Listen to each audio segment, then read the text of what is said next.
사람들은 성공하기를 원하지요. 성공하려면 세 가지가 있어야 된다고 그럽니다. 그래서 영어로 3P가 있어야 된다. 무슨 말인가 하면은 P자로 시작되는 세 가지가 필요한데, 하나는 patience라고 해서, 두 번째는 practice, 세 번째로는 peace라고 하는 말이 있어야 된다는 거죠. 이 patience라고 하는 말은 인내라고 하는 말입니다. 성공하는 사람들에게 절대 필수 과목이 있는데 그것은 인내라고 하는 과목이다. 오래 참지 않고는 어떤 일에도 성공할 수가 없다. 이 말은 어떤 일에도 시련은 뒤따른다, 그런 말이겠죠. 두 번째로는 프랙티스라고 하는 말인데, 이것은 실천력이다는 말입니다. 아무리 생각이 많아도 행함이 없이는 아무것도 얻을 수가 없다. 실천력이 뛰어난 사람이 결국은 성공할 수 있다, 이제 그런 말이죠. 이제 세 번째로는 피스라고 하는 말인데, 이 말은 평화라고 하는 말입니다. 아무리 인내를 하고 아무리 실천력이 뛰어나도 마음의 평화가 없이는 그것은 성공했다고 볼 수가 없다. 결국은 마음의 평화를 어느 정도 누리느냐가 성공의 선을 가늠할 수 있다, 이렇게 이야기할 수 있다는 것입니다. 이스라엘 백성이 홍해를 건넌 사건은 우리가 너무나도 잘 알고 있는 사건입니다. 심지어 하나님을 알지 못하는 사람들도 이 홍해의 사건은 모두 다 기억을 하고 있습니다. 물론 성경을 읽어서 기억한다기보다는 십계라고 하는 영화를 통해서 이들은 기억하고 있고, 그 다음에 이후에 애니메이션인 이집트의 왕자라고 하는 애니메이션이 히트를 치면서 이 홍해 사건이 널리 알려지게 되었죠. 그중 하나님께서 이스라엘 백성을 출애굽시키시면서 애굽에게 내리신 10가지 재앙, 그것도 유명하지만 홍해를 건너는 기적은 교회에서 많이 설교도 되고 성도들도 하나님의 도우심에 관련하여 적용하여 이 성경을 암송하고 있기 때문에 모두가 다 깊이 묵상되어진 말씀이라고 그렇게 사료가 됩니다. 사실 이스라엘 백성, 이스라엘 역사 속에서 홍해 사건은 이적 중에 손꼽히는 이적이고 가장 기억에 남을 수 있는 이적 중에 대표적인 이적이다, 이렇게 말씀을 드릴 수 있죠. 그래서 성경에서 하나님의 권능과 하나님의 전능하심, 하나님의 위대하심을 기억하게 하는 가장 잘 표현된 그런 성경이, 그런 이적 사건이 바로 홍해의 이적 사건이다, 이렇게 말씀을 드릴 수가 있습니다. 성경은 우리에게 두 가지의 잣대를 말하고 있습니다. 일반적인 사람들은 자기 자신이 살아온 자기 자신의 범주 안에 있는 잣대를 가지고 세상을 보지요. 자기 눈을 가지고 세상을 보고 자기의 정체성으로 세상을 보지요. 그래서 여러 가지 어려운 일을 만났을 때에 소망을 갖기보다는 절망을 갖게 될 때가 많이 있습니다. 근데 하나님의 사람들에게는 하나님께서 또 하나의 잣대를 허락하셨는데 그것은 하나님의 잣대죠. 사람은 자기의 잣대와 하나님의 잣대를 가지고 사는데, 하나님을 믿지 않는 사람들은 자기 잣대만 가지고 세상을 보기 때문에 기대감을 가지고 살기보다는 절망감을 가지고 살 때가 너무나 많고, 하나님의 백성은 자기의 잣대를 꺼내서 보다가 그것으로 안 되면 하나님의 잣대를 꺼내서 세상을 보기 때문에 불가능한 가운데서 가능성을 바라보게 되고, 그래서 절망감을 느끼기보다는 기대감에 사로잡혀 사는 사람들로 산소망을 갖고 사는 사람들이 되어지게 되는 것이죠. 그래서 예수 믿는 사람들은 대체적으로 다 그런 것은 아니지만 대체적으로 보면 모든 사건에 대해 긍정적이고 모든 사건에 대해서 소망적이고 인생에 대해서 상당히 밝은 면모를 가지고 살아가게 되는 모습을 보게 됩니다. 교회 다니는 사람들은 영혼이 밝고 그래서 얼굴도 밝고 생활도 굉장히 밝게 하는 모습들을 우리가 이제 보게 되는 것이죠. 바로 그런 것들이 그런 이유일 것이다 라고 하는 말입니다. 이스라엘 백성이 애굽에 내려가 거주한 기간이 430년이라고 합니다. 대체적으로 보면 요셉이 살아있는 동안에는 그들이 행복을 누리며 살았고, 요셉이 세상을 떠나고 요셉을 알지 못하는 바로가 등장하게 되면서부터 그들에게는 고난이 찾아오게 됐습니다. 그 고난은 그들을 신음하게 했고 그들을 절망감에 빠지게 해서 결국은 절망과 신음이 결국은 탄식으로 변하고, 그 탄식이 결국은 하나님을 찾는 곳으로 방향을 옮겨가기를 시작했죠. 오히려 그들의 고난과 그들의 탄식과 그들의 노역이 하나님을 찾게 하는 도구가 되곤 한 것입니다. 결국 그들은 하나님을 찾았고 하나님은 그들의 소리를 들어주시면서 그들을 출애굽 사건으로 인도해 가시는 모습을 보게 되죠. 또 한 가지는 그들은 고센 땅에서 부귀영화를 누리고 탄탄대로를 걸으면서 부족함이 없이 살아갈 때 그들의 부귀영화는 하나님을 잃어버리게 하는 모습이 되었죠. 그래서 결국은 그들의 미래가 종과 노예를 준비하게 했습니다. 그러나 오늘 이들의 탄식과 절망은 가나안 땅을 준비하게 만들었죠. 오늘 우리가 이 세상을 살아가면서 내가 지금 입고 있는 고난이나 갈등이나 아픔이 하나님을 바라보게 만든다면 그것은 축복입니다. 그럼 오늘 내가 누리는 부귀영화가 하나님에게서 내가 등 돌리게 만드는 일이라고 하면 지금의 내 부귀영화는 축복이라고 말할 수가 없는 것이죠. 이런 말이 있더라고요. 빨리 가느냐 늦게 가느냐가 문제가 아니라 어느 방향으로 걸어가고 있느냐가 문제다라고는 말이 있거든요.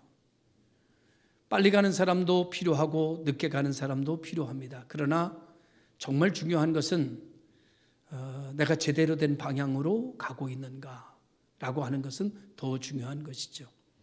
오늘 나를 형성하고 있는 내 삶의 모든 일들이 정말 바른 방향으로 가고 있는가, 아니면 잘못된 방향으로 가고 있는가라고 하는 것은 우리 각자가 돌아봐야 할 일들이며 또한 각자가 생각해야 할 일들이라고 생각이 듭니다. 하여 오늘 우리 모든 성도들이 정말 430년 동안 애굽의 종로로 타여 그들의 신음과 고통이 하나님께로 나아가게 되는 도구가 되는 모습을 보면서 어떤 것이 복일까라는 생각을 다시 한번 해보게 된다고 볼 수 있습니다.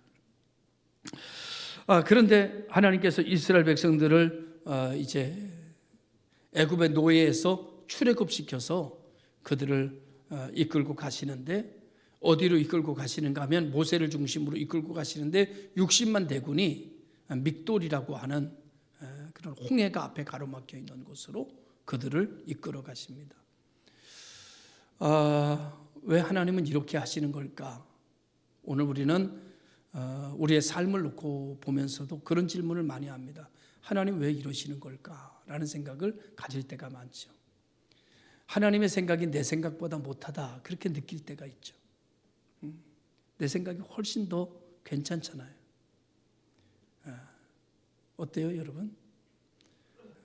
여러분 생각대로 해야 더 좋은 거 아닙니까?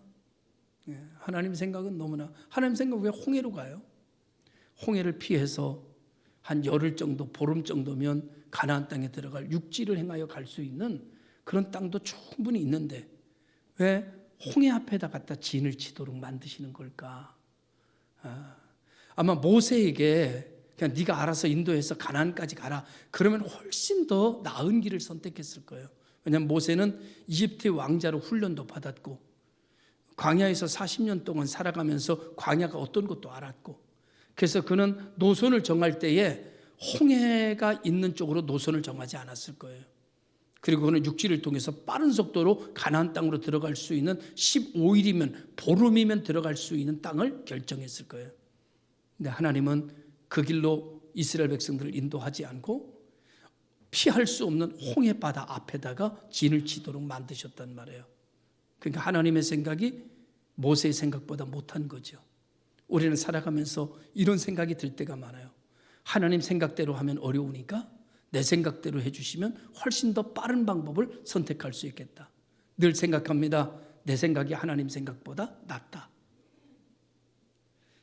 언제나 그 생각이 나요. 어떻게 보면 현재적 의미로 보면 언제나 하나님 생각보다 내 생각이 훨씬 더 빠르고 훨씬 더 좋습니다. 그래서 우리는 이렇게 말하죠. 하나님, 내 생각대로 좀 해주십시오. 이렇게 기도할 때가 많습니다. 근데 여러분, 지금부터 잘 들으셔야 됩니다.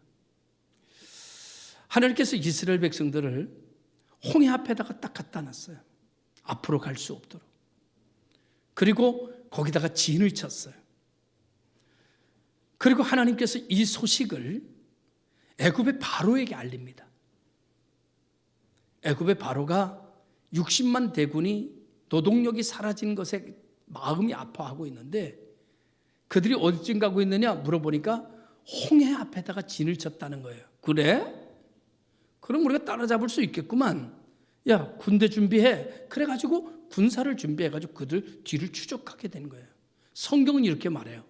하나님께서 애굽 바로의 마음을 강팍하게 하사 이스라엘 백성을 추적하게 하셨다.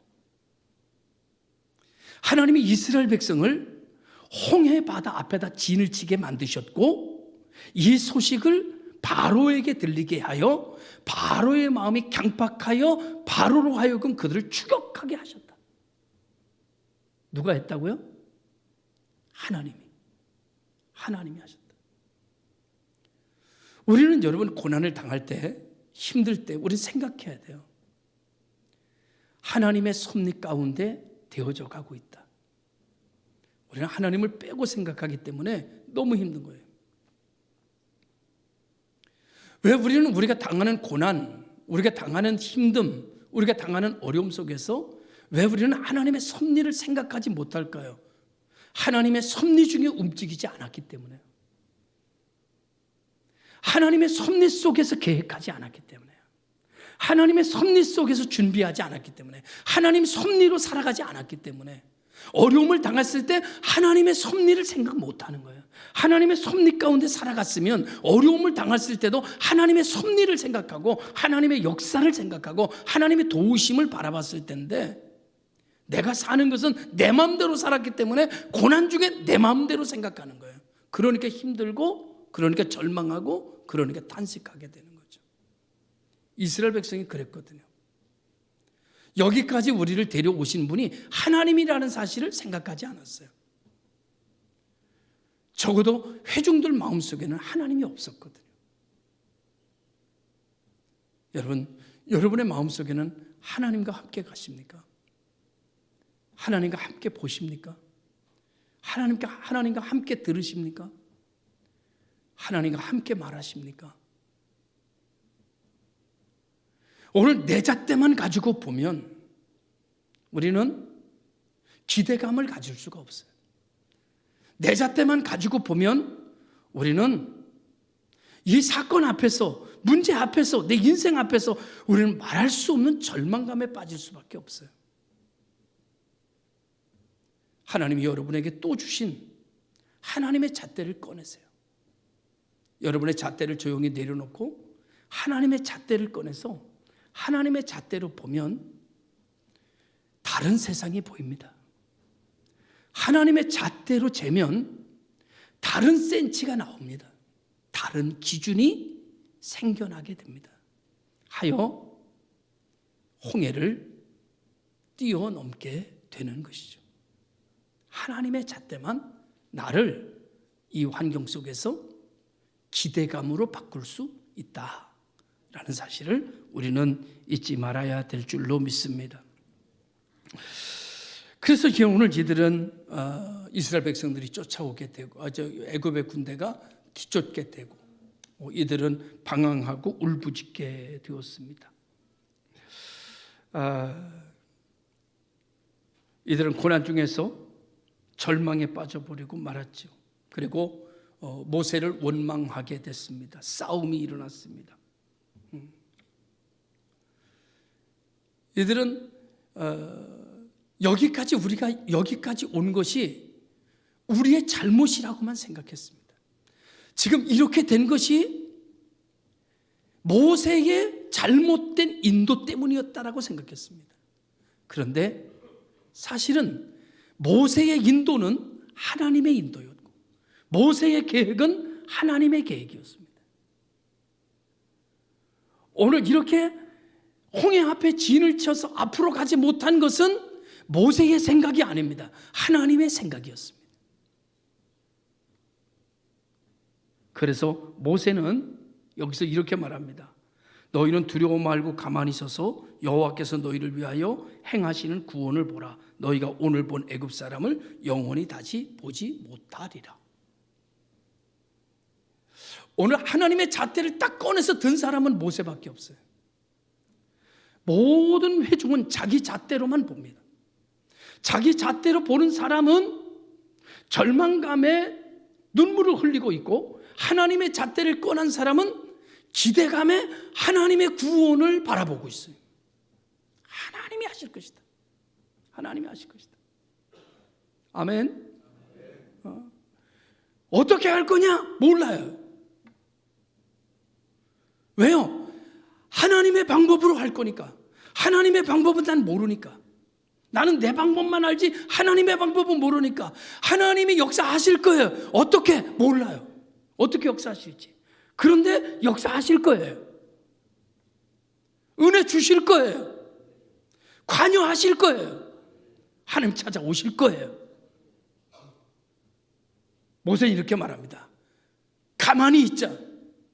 하나님이 여기 가만히 있으라고 합니다. 여러분, 사람이요, 눈에 보이는 게 불안한데 가만히 있을 수 없습니다.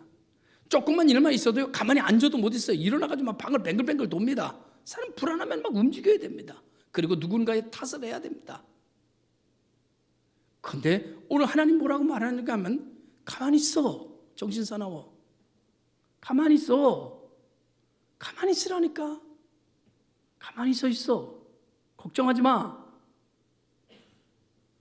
내가 너를 구원할 거야. 여기까지 온 오늘의 이 환경, 하나님 말해요. 내가 만든 거야. 내가 만든 환경이라고. 너희들 바다 앞에 진치게 한 거 너희 실수 아니야. 내가 만든 거야. 왜? 내가 어떤 하나님인지 보여주려고. 내가 어떤 하나님인지 보여주려고. 그래서 여러분, 기대감에 사로잡힌 사람은 모세예요. 하나님의 구원을 보자. 하나님이 이런 이제 정말 사면 초가에 걸리고 어디로도 도망갈 수도 이제는 끝날 것 같은 이 인생 속에 하나님이 과연 어떻게 하실까? 모든 기대가 끊어진 이 상황 속에서 하나님이 과연 어떻게 역사하실까? 야, 하나님이 어떻게 하실지 보자. 기대감이 충만해지고 기대감이 폭발하는 겁니다. 오늘 우리는 하나님이 하실 일을 기대하는 거예요. 할렐루야. 그랬더니 하나님께서 애굽의 군대가 쫓아오는데 하나님이 커튼을 확 내려버리세요. 하늘에서. 그 커튼을 성경은 흑암이라고 그럽니다. 흑암의 커튼을 그들 앞에 쫙 내려버리니까 어느 정도까지는 바로가 추격이 가능하나 그 이상은 안 돼. 이게 하나님의 뜻이에요. 어느 정도까지는 내가 허락하나 그 이상은 안 돼. 이게 하나님의 뜻이라고요. 어디까지는 되나 그의 머리털 건드리는 것까지는 안 돼. 이게 하나님의 뜻이라고요. 이게 하나님의 뜻이에요. 더 이상은 안 돼. 그 몸에 손대는 건 안 돼. 이게 하나님께서 우리를 향하신 뜻이라고요. 세상에 바람도 많이 불고 질병도 많고 여러 가지 불통도 많지만 그것 때문에 두려워하지만 그것을 허락하시지만 그러나 하나님이 어느 선 이상까지는 하나님이 안 돼라고 커튼을 내리신다는 거예요. 누구를 위해서? 우리를 위해서. 이것을 믿으라는 거예요. 그래서 바로의 군대가 어느 정도까지 쫓아오지만 흑암의 커튼이 딱 내리니까 그들이 거기서 앞으로 나가지 못하고 우왕좌왕했더라. 그런 가운데 하나님께서는 바람을 불게 하여 홍해의 길을 열고 계셨습니다. 세상에 이런 일이 있을 수 있을까요? 쉽게 다 보셨죠? 세상에 이런 일이 있을 수 있을까? 누가 이 일을 할 수 있을까? 그래서 이스라엘 백성을 홍해 가운데 마른 땅으로 건너가게 합니다. 거의 다 건너갈 때쯤 하나님이 흑암의 커튼을 거두십니다. 바로의 군대가 그 뒤를 쫓죠. 이스라엘이 다 바다에서 나오고 난 이후에 바로의 군대가 바다 중앙에 모였을 때 하나님은 물을 합쳐버리고 그를 수장시켜 버리십니다. 중요한 건 이때부터입니다. 이 소문이 발 없는 말이 천리를 달립니다. 이 사건의 얘기가 천리를 달립니다. 그래서 이스라엘 민족들이 들어가서 살아야 할 가나안 땅 7 족속에게 전달됩니다. 이 이야기를 들은 가나안 땅의 7 족속의 마음이 무너집니다. 그들이 믿는 여호와가 어떤 하나님인지, 그들을 지키시는 하나님이 어떤 하나님인지 7 족속이 압니다. 기생 라합의 이야기를 들으면 그들은 이미 마음이 무너졌다고 합니다. 싸우기 전에 이미 그들은 무너진 겁니다. 하나님은 오늘 이 홍해의 사건을 단순한 바로의 군대로 끝내기를 원하시지 않았고, 이스라엘을 지키시는 하나님이 어떤 하나님이신지 전 세계에 공포하셨습니다. 그 공포 중에는 이런 말이에요.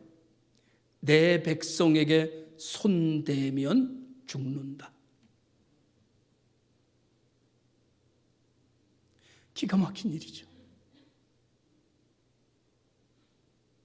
모세가 자기의 스케줄대로 자기가 계획을 짜서 10일 만에 그냥 가나안 땅으로 들어가는 게 나을까요? 아니면 오늘 이 사건을 통해서 전 세계에 하나님의 이름이 선포되는 게 나을까요? 그래서 말씀드리는 겁니다. 지금은 내 계획이 더 하나님의 계획보다 낫습니다. 그러나 10년을 놓고 생각하면 내 생각은 내려놔야 됩니다. 하나님의 생각대로 하는 게 옳습니다. 이 사건으로 인하여서 이스라엘 백성들이 가나안 땅에 들어갈 때 그들 앞에서 여리고성이 무너집니다. 하나님의 말씀과 하나님의 잣대를 들고 7 바퀴를 도는 그들의 믿음 위에 견고한 여리고성이 무너지게 되고 가나안 땅이 그들 앞에 무릎을 꿇는 역사가 나타나게 되는 것이죠. 하나님은 거기까지 이 사건을 기획하고 계셨던 거죠. 사랑하는 성도 여러분, 이스라엘 민족의 믿음의 조상이라고 하는 아브라함이 있습니다. 아브라함은 갈대 우르에 살았는데 그의 아버지는 우상을 만드는 사람이었고, 아브라함은 그 우상을 배달하면서 돈 벌어 오는 사람이었습니다. 하나님께서 아브라함에게 찾아가셨죠. 그리고 아브라함에게 내 본토 친척 아비집을 떠나라고 하셨습니다. 그는 지금까지 자기가 가지고 있던 가치와 생계의 수단과 방법을 다 내려놨습니다. 그리고 하나님의 말씀을 붙잡고 하나님이 지시하는 곳으로 가기 시작했습니다. 그는 지금까지 자기가 살던 삶의 잣대를 내려놓고 하나님이 지시하는 잣대를 가지고 하나님의 말씀으로 이끄시는 대로 움직이기 시작하자 그에게 새로운 인생이 펼쳐지기 시작했습니다. 지금까지 한 번도 경험하지 못했던, 한 번도 체험하지 못했던 새 인생의 새로운 세계가 열려지기 시작했습니다. 가는 곳곳마다 머리가 될지언정 꼬리가 되지 않게 하셨고, 위에 있을지언정 아래로 내려가지 않게 하셨고, 그는 가면 갈수록 거부가 되기 시작했습니다. 너무너무나 큰 부자가 됐습니다. 여러분, 방랑자가 부자가 된다는 건 불가능합니다. 그러나 하나님의 말씀을 붙들고 갈 때, 그의 삶을 말씀이 주장할 때, 말씀이 이끌 때, 말씀이 다스릴 때, 여러분, 타의 추종의 역사가 일어난다는 사실을 성경은 우리에게 이야기하고 있습니다. 그때는 그는 말씀을 붙잡고 갈 때 말씀에 대한 기대감, 하나님에 대한 기대감, 하나님에 대한 역사의 기대감, 절망감을 내려놓고 기대감으로 채웠을 때 그 기대감은 폭발하는 역사가 일어나게 된 것이죠. 오늘 여러분, 우리는 이 자리에서 우리는 절망감이 아닌 기대감을 갖기 위하여 눈을 들어 하나님을 보십시오. 여러분의 기대감을 채우기 위하여 지금까지 내가 지내온 것, 나 혼자 한 것이 아니라 하나님의 섭리 가운데 여기까지 있다면 하나님이 역사하실 것이다. 어떻게? 방법은 난 몰라. 그렇지만 하나님은 역사하실 거예요. 저는 우리 교회를 놓고 기도하며 이런 기대감에 차 있습니다. 하나님은 반드시 역사하실 거다. 여기까지 오게 하신 하나님은 우리를 이와 같은 절망감에 몰아넣지 않으실 거다. 왜? 내가 한 게 아니니까. 하나님이 하신 거니까. 저는 우리 교회가 건축할 때 솔직히 건축하지 말자고 그랬습니다. 왜냐고 하면 저 개인적인 생각으로는 먼저 있던 교회에서 건축을 거의 막바지에 건축을 하다가 왔기 때문에 너무 힘들었어요. 그리고 한 푼도 헌금을 할 수 있는 돈이 없었어요. 왜냐고 하면 그쪽에 작정한 헌금도 아직 안 끝났기 때문에 여기서 사례비 받아다 거기 작정 헌금하고 있었기 때문에 이걸 할 수가 없었어요. 그래서 건축 얘기가 나왔을 때 하나님 앞에 무릎 꿇고 이렇게 했습니다. 하나님, 조금만 늦춰주시죠. 하나님 아시다시피 제가 지금 할 여력도 능력도 용기도 열정도 없습니다. 건축은 조금만 미뤄주십시오. 하나님 앞에 이렇게 기도했는데 하나님께서 건축을 밀어붙이셨어요. 이건 제가 한 게 아니에요. 하나님이 밀어붙였어요. 제가 건축하자고 그런 게 아니에요. 하나님이 밀어붙였어요. 환경은 건축할 수 있는 환경이 단 하나도 충족된 게 없었어요. 길게 말할 필요 없겠지만 하나도 건축이 가능한 충족된 게 하나도 없었어요. 그런데 건축이 진행되져 갔어요. 겁이 났어요. 한참 진행되는 중간에 이 앞에 우리 마당이 있는 이 땅을 어떤 할아버지가 가지고 있는 땅이었는데 이거를 장로님이 사재요. 제가 어처구니가 없었습니다. 지금 이것도 건축하는 게 지금 말도 안 되는 일인데 그거 지금 10억 가까운 돈을 주고 사자는 거예요. 제가 이렇게 하도 어처구니가 없어요. 이렇게 말씀드립니다. 장로님, 그 할아버지 사자고 해도 절대 안 팔아요. 교회에 대한 감정이 얼마나 안 좋은데 안 팔아요, 그 할아버지. 제가 이렇게 얘기했어요. 사보세요. 그 할아버지가 판다고 그러면 살게요. 저는 말도 안 되는 일이라고 생각했어요. 그런데 한 달 지나고 난 다음에 그 할아버지가 판대요. 어떡하지? 이건 짐 위에 짐을 얻는 거나 똑같은 일이었어요. 상식적으로 이해가 될 수 있는 일이 아니었어요. 여러분, 그렇게 여기까지 왔어요. 저는 확신하는 게 하나 있어요. 우리 교회는 기적의 결과다. 전 이거에 대해서 의심하지 않습니다. 기적의 결과다. 하나님의 섭리 중에 여기 있다. 그럼에도 불구하고 하나님이 우리를 이렇게 두시는 데는 하나님의 뜻이 있다. 하나님은 반드시 역사하신다. 어떻게, 목사님, 어떻게 하나님이 역사하실 건데? 몰라요, 나도. 그런데 하나님은 역사하실 거예요. 홍해를 가를 거라고 누가 생각할 수 있겠습니까? 하나님 외에. 흑암의 커튼을 칠 거라고 누가 생각할 수 있겠습니까? 바로의 군대가 홍해 속에 수장될 거라는 생각을 누가 할 수 있겠습니까? 하나님 외에. 우리는 어떻게 하나님이 펼치실지 우리는 방법은 모르지만 하나님 안에 이 교회를 통해서 이루실 하나님의 역사를 우리는 믿습니다. 할렐루야. 그래서 우리는 힘들면 힘들수록, 어려우면 어려울수록, 부족함이 보일수록, 한계에 부딪히면 한계에 부딪힐수록 하나님에 대한 더 강한 기대감을 갖습니다. 더 강력한 기대감으로 하나님의 이름을 부릅니다. 할렐루야. 하나님이 더 놀라운 일들을 이곳에 펼치실 거라고 믿기 때문입니다. 누가 그랬어요? 모세가 그렇게 했습니다. 아브라함이 그렇게 했습니다. 아브라함이 너무너무 부자가 돼서 조카 롯하고 갈라설 수밖에 없었어요. 그래서 아브라함이 롯을 부릅니다. 야, 너하고 나하고 너무 이제 부자가 되다 보니까 네 종하고 내 종하고 다투는 일이 많이 생기고, 야, 이거 같이 못 살겠다. 좀 나눠서 살자. 네가 좋은 데를 선택해라. 내가 우하면 내가 좌할 것이고, 내가 이러면 내가 이럴 것이다. 네가 먼저 선택해. 이 정도 되면요, 롯은 이렇게 말해야 됩니다. 삼촌,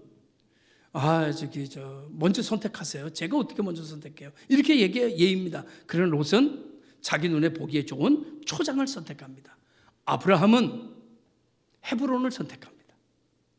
헤브론은 광야입니다.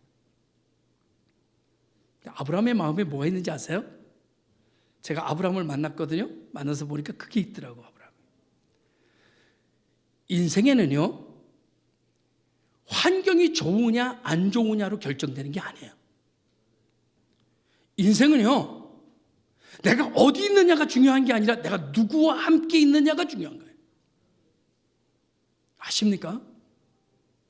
내가 어디에 있느냐가 아니라 누구와 함께 있느냐가 중요한 거예요. 내가 아무리 좋은 환경 속에서도요, 의사소통이 잘 안 되는 사람과 있으면 지옥이에요. 성경이 이렇게 말합니다. 다투는 여인과 함께 사는 것은 광야에서 혼자 거하는 것보다 나쁘다.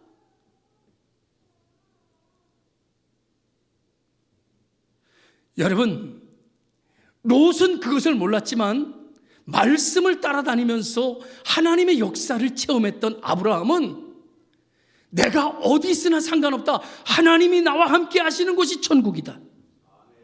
이거를 알았어요. 여러분, 어떤 환경에 계십니까? 라고 묻기보다는 제가 이렇게 오늘 물어볼게요. 누구와 함께 계십니까?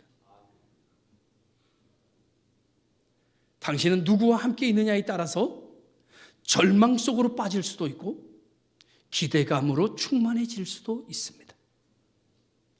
오늘 여러분, 우리는 내 잣대를 가지고 세상을 산다면 우리는 내가 당하는 여러 가지 일들 속에서 절망할 것이며, 하나님의 잣대를 꺼내가지고 살아간다면 내가 당하는 여러 가지 일들 중에서 기대감으로 살아가는 기적의 산증인들이 될 줄로 믿습니다. 기도하겠습니다.